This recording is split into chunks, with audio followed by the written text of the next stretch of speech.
Welcome to Histology. In the dawn of the world, God formed the heavens and the earth on the second day, and on that very same day, He created the angels, archangels, and cherubim. These heavenly beings would dwell in the heavens. Among these magnificent creatures were Gabriel and Michael, but another being shone with unmatched beauty and glory, named Lucifer. He was the most important creation God had ever made. Yet despite his many virtues, or perhaps because of them, Lucifer was consumed by pride. This is the vice that brings arrogance, vanity, and boundless conceit.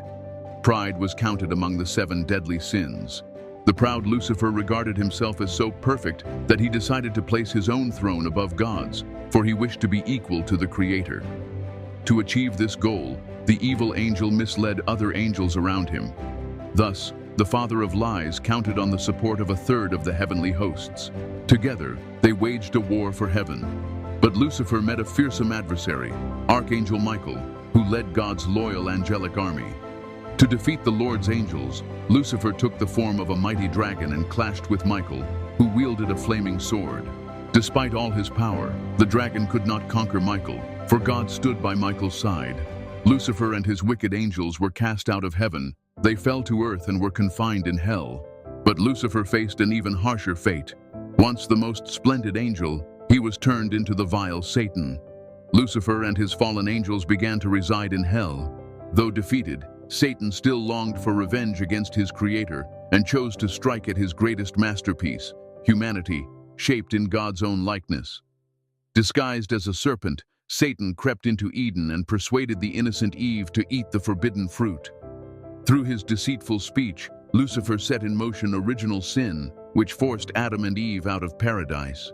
After that, Satan dedicated himself to drawing people away from God, leading them into sin so they would fail to enter heaven.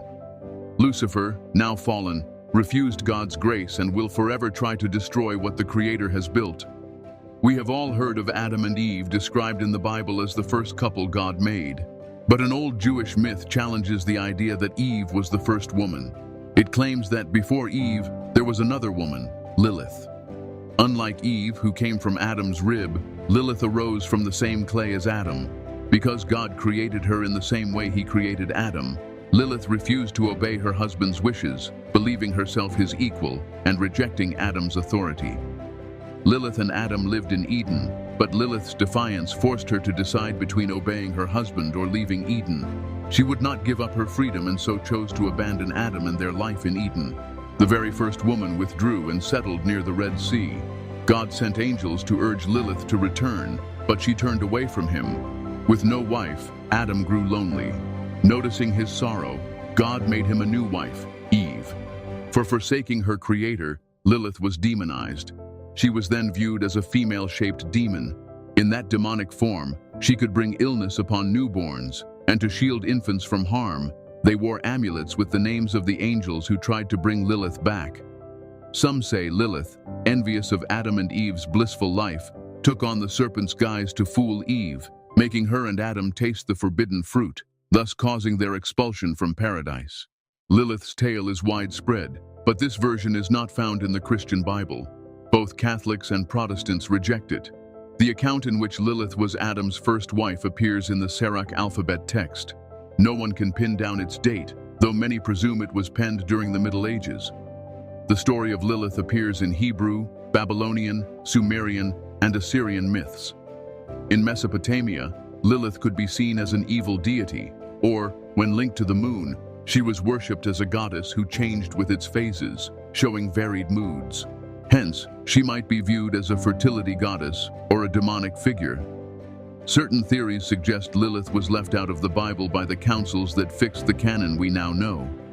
Portraying Lilith as self-reliant and strong would clash with patriarchy, a key pillar of Judeo Christian culture. Because of that, feminists embraced Lilith. They often label her as the first feminist. They claim she was treated unjustly, like many women who have defied patriarchy across history. Whether she is seen as a demon or a symbol of women's struggle, Lilith continues to captivate many people. The Bible foretells a grim figure surfacing at the world's end. This wicked being is the Antichrist. He will stand against Jesus Christ at the time of Christ's return. The Antichrist is Satan's son, and much like Christ, will be born from a woman's womb.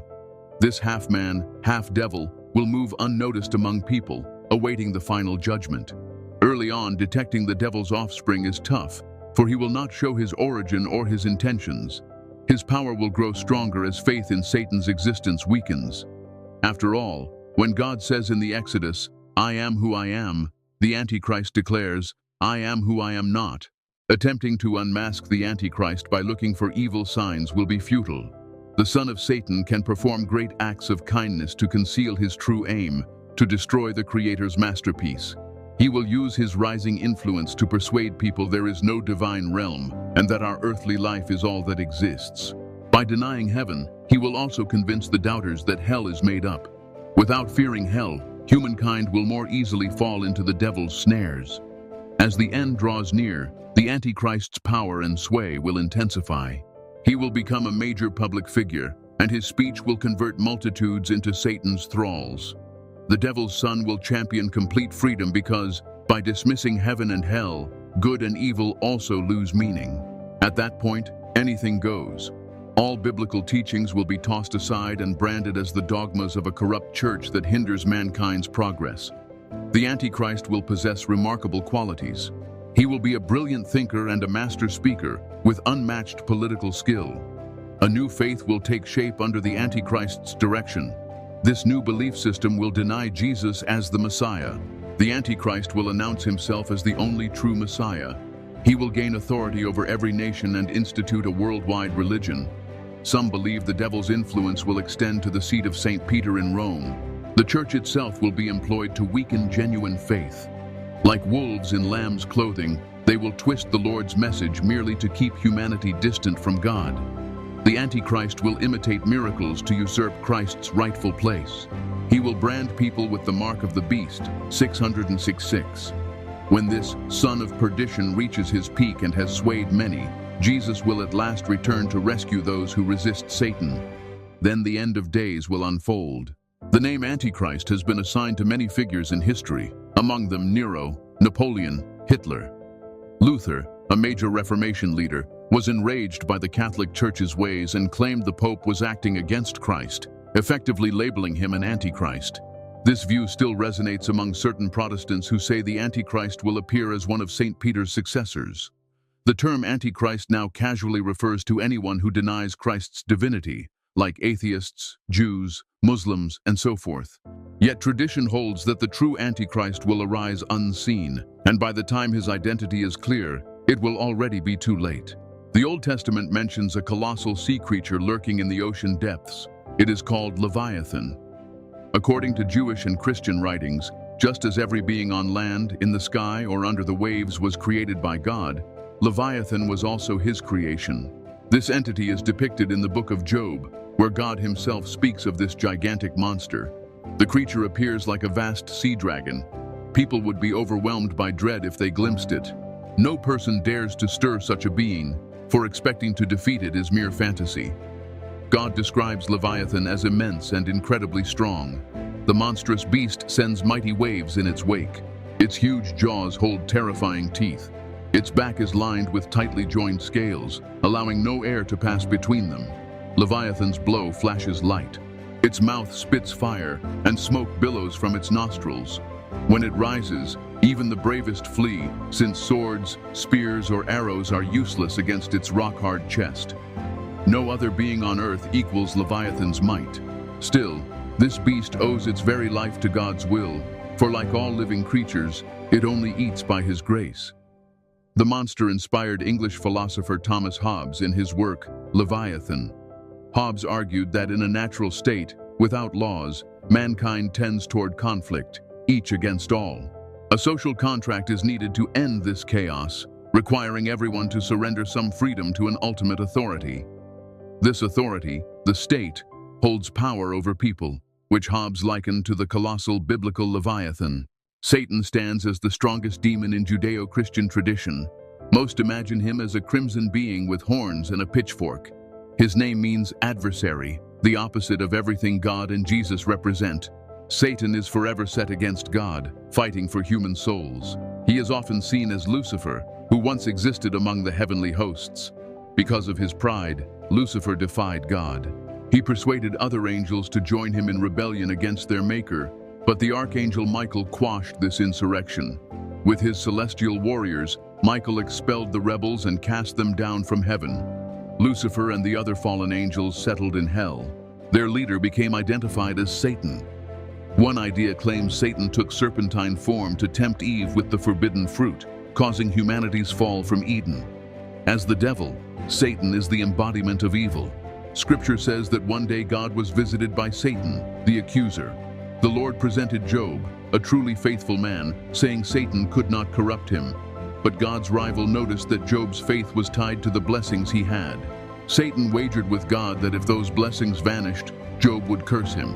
Job lost everything: his riches, his servants, his status, even his family. Yet Satan still failed, for Job chose not to curse his maker despite his suffering. Satan's most well-known biblical scene, however, is with Jesus in the desert. After Jesus fasted 40 days and nights, Satan suggested turning stones to bread, but Jesus refused. Satan told Jesus to leap from a high place, expecting angels to catch him, but Jesus said he need not test the Lord. Lastly, Satan offered Jesus the whole world if he would revere the Prince of Darkness. But Jesus rebuffed this too, pledging worship only to God, not Satan. God's enemy, like the Creator, plans to send his Son to prepare for the last days. This child of Satan is called the Antichrist. Satan does not belong exclusively to Judeo Christian texts. He appears in Islam as well, under the name Iblis, a wicked jinn formed from fire. Iblis despises humankind and works to keep people away from God. Whoever follows Satan instead of Allah will be hurled into hell's flames, where they will face their fitting end. In Christianity, Judaism, or Islam, Satan endures, luring humanity from truth and goodness. Hell is certainly a terrifying realm, full of agony and distress. Those there suffer eternally. However, some Christian beliefs say sinners are not alone in that torment. They share their misery with the most fearsome beings, typically known as demons. Among these demons, 7 are most prominent. They are the 7 princes of hell. Each demon is tied to one of the 7 deadly sins. Belphegor, master of the Inferno, is known as the demon of sloth. Some say Belphegor was once the great archangel Balpeor, but during Lucifer's uprising in heaven, he neither opposed nor supported God's legions. His inaction branded him a deserter, and he was cast into hell. Azazel joined the ranks of angels who revolted against God. At the world's dawn, Azazel lay with earthly women, producing offspring called Nephilim. These descendants poisoned the earth and were purged by the flood sent by God. Azazel, once an angel, turned into an archdemon representing wrath. Mammon was a pre-Christian god who was later depicted as a devil, linked to greed and avarice. Jesus denounced serving wealth, portrayed by Mammon. Thus, one could not serve both Mammon and God. Beelzebub is connected to Baal, an ancient Semitic fertility god, and Zebud, the lord of flies. This fusion gave rise to Beelzebub, the demon of plagues. He is deemed among the most potent demons, outdone only by Lucifer. His endless appetite makes him a devourer without mercy. The plagues he brings consume everything, making him the demon of gluttony. Asmodeus is counted as one of hell's mightiest demons. His tale begins with the most impure man who ever lived. He ruled over Sodom, the city of sin. Asmodeus led its people to depravity.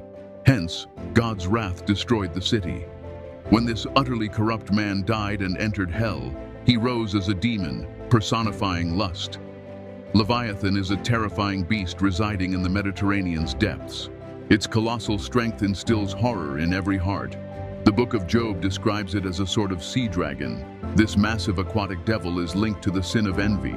The last and surely the most famous prince of hell is Lucifer, the head of the angels who turned against God.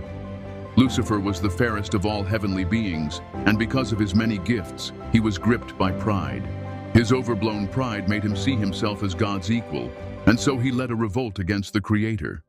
The rebellious angels lost to Archangel Michael's forces and were driven out of heaven, ending up in hell.